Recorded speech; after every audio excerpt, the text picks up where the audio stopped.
Hello. What's up, MVP? Streebo here with you as always, and unless you can't guess by the graphic you just saw on the screen, it is officially Friday the 13th.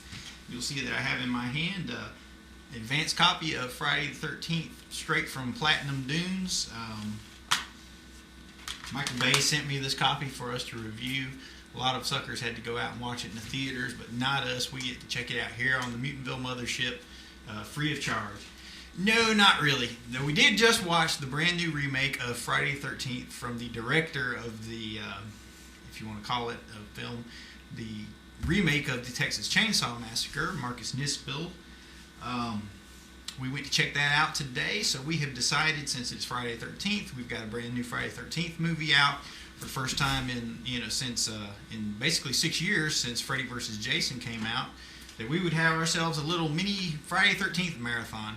Mainly because, since we're all die-hard fans of the slasher classics of the 80s, particularly the Jason Vorhees Friday the 13th series, that we thought we would probably hate the remake or not enjoy it very much. So we thought, well, if we hate the film, at least we can watch all the good ones afterwards, and we'll enjoy all those as well. To get our quickie review of Friday the 13th remake out of the way, let's see. You basically know the story. The story of Camp Crystal Lake. Jason Vorhees was a young kid there at the camp. He drowned while counselors were off making love instead of paying attention to him. The movie opens as his mother is taking revenge years later. There's not a whole lot to say about the plot. This is what Joe Bob Briggs would call a spam in the can kind of movie. This is just take a bunch of teenagers, throw them in a tight space, let them get naked, then hack them into pieces. So that's basically what happens. It's a good hour and a half of teenagers getting killed in creative ways. We see Jason go through a couple different phases. We see the original tater sack phase, where he has what the guys over at pt.1 like to call the tater sack on top of his head, which I guess is really a pillowcase. In the remake, it's much tighter on his head. During the course of the film, he actually gets the hockey mask and starts wearing that, which is pretty cool. But all in all, I thought the film was entertaining, but not great. I don't see it being an instant classic. The kills early on were pretty entertaining. Probably the first opening 15-20 minutes were really strong, very brutal. But it kind of loses its way near the end. I mean, the acting is serviceable. Everybody does, a good enough job as, young 20-somethings or late teenagers, as it were. But probably the standout actor is the guy that played Jason, Derek Mears. He actually did a really killer job. His version of Jason wound up being something like a cross between the original Jason Voorhees and John Rambo, and just like a whirling dervish, because there were times where he moved really, really fast and really suddenly and was very brutal. So he actually did a really good job. Probably a good 90% of the creepiness and scare factor that was brought into the remake was probably due to just how Derek Mears played the part of Jason Voorhees. He did a really commendable job on that. Hopefully, if they keep this Friday the 13th remake franchise going, they'll call him back for some more. So, but yeah, but the film itself gets a little bit weak and watered down. Things are a little bit confusing and just kind of dumb by the end. But all in all, it was fun. It's definitely a solid matinee kind of film. If we run down the Streebo slasher stats, we had at least one beheading. We had the use of some kind of uber adamantium machete that would go through anything, that went through walls, through floors, through people, through machinery. We've got decapitated, mummified heads. We've got gratuitous topless water skiing. We've got gratuitous naked cowgirl sex. We've got plenty of boobs. We've got the old gratuitous girl trapped in the sleeping bag hunt scene. We've got bear traps, all kinds of, pretty much any kind of a stabbing, slashing implement gets used. We've got arrows. We've got, I think there was even spear guns. Of course, there's all kinds of machetes and knives. Lots and lots and lots of machete death. On the old Streebo Screamometer, we'll have to give the Friday the 13th remake a 6 out of 10. 6 out of 10. So, not bad.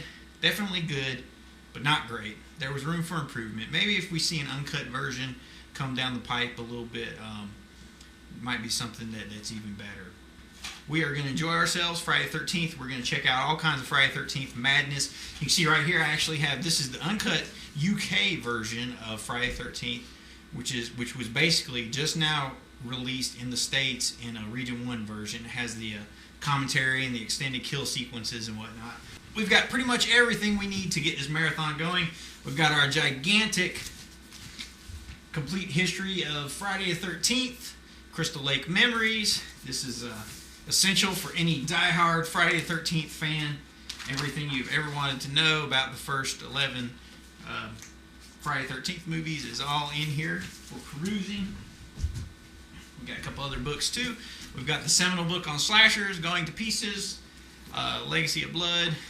Lots of good stuff in here. We've got Monster Vision from Joe Bob Briggs. And of course you'll know Joe Bob Briggs because Streebo had ripped off his Drive-In Totals concept for the Streebo slasher stats, of course. But this is where he watched, I think, about 5 of the movies in one night and hosted segments in between. So we're going to get to check out some really cool stuff. This is very rare stuff. Hard to find, but maybe if you talk to old Streebo, I'll hook you up with a copy. And of course we've got all the flicks. Freddy vs. Jason. Jason X. Not one of my favorites, but fun. It's like Star Trek meets Jason Voorhees. Friday the 13th Part 2. Definitely a fun movie, but owes a lot to Mario Bava's awesome slasher film, Twitch of the Death Nerve, also known as Bay of Blood. A lot of kills ripped off straight in that.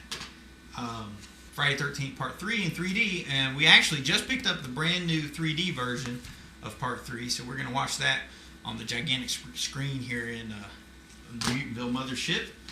My personal favorite, Friday the 13th Part 4, the final chapter, which features the first appearance of the character of Tommy Jarvis, the little kid that we think that we're eventually led to believe is going to become the next, Friday the 13th killer. But it also features the return of Tom Savini to the gore effects in the film. And in my mind, it was the last time that Jason was really, really scary. It was in Friday the 13th Part 4, final chapter. Flick's got everything. Boobs, scares, gore, and Crispin Glover dancing like he's on crack and being electrocuted. This weird, scary stuff. Friday the 13th Part 5, A New Beginning. I don't have Part 6 because, believe it or not, I just don't like it that much, but it was the first Friday the 13th film I saw. And Part 7, A New Blood, which was one of my favorites growing up. It's got Tina in it. It has her psychic powers, so this one's like Jason Voorhees versus Carrie from Stephen King's Carrie. But anyway, so we'll be checking back here. We're giving you guys regular updates during our Mutantville Friday the 13th marathon. Whoa! So keep checking back for updates. We'll give you mini reviews. Talk a little bit about Joe Bob Briggs, a little bit about Friday the 13th, what we love and what we don't love about the series, and have some fun and get wasted. Now, if we only had some naked chicks around, we'd be ripe for killing. But that's all for now. We'll see you next time, MVP. Peace.